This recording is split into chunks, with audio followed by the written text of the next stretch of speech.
Welcome to week 1 of your online book clubs. In this video, I'm going to help you get started knowing where and when the conversations will happen, as well as give you some expectations and tips for successful book club discussions. First up, it's important to know when your discussion will take place. Starting on Wednesday at 8 a.m. through Friday at 3:30 p.m., you'll be able to access your discussion board to post.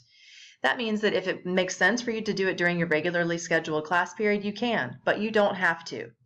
You will not be able to post after regular school hours, which is 3:30 p.m. each day, so please make sure you post before then. You'll find your discussion group underneath our general channel, and you'll only see your assigned discussion group. The lock next to each title indicates that it is private, meaning that only myself, the administrators, and your group members will see the conversation.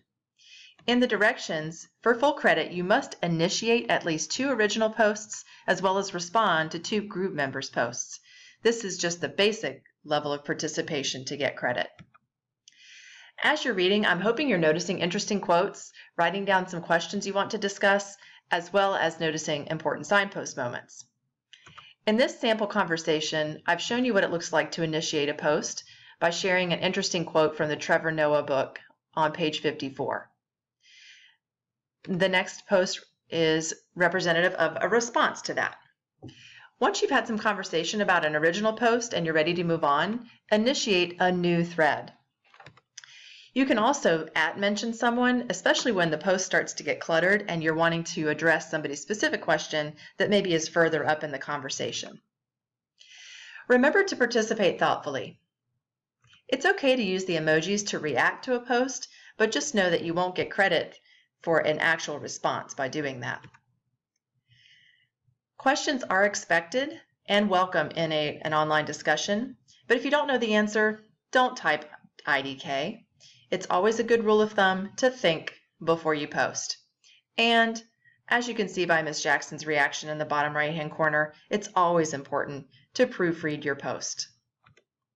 So let's review. During an online discussion, do share thoughtful questions, interesting quotes, and important signpost moments, and don't repeat what's already been said or linger too long on one topic. Go chronologically and refer to page numbers and chapters. Don't just drop quotes without context or jump to different topics. Choose your words carefully and use proper writing style. Visit the discussion multiple times. You can't just wait until Friday afternoon, otherwise it won't be a conversation, but more of a monologue, and you won't earn full points. Do you have questions about your book during the week? Feel free to email me, and also be prepared to check in on Wednesday for A-Day classes and Thursday for B-Day classes, where I'll be available to answer your questions. Happy reading, and I'll see you online.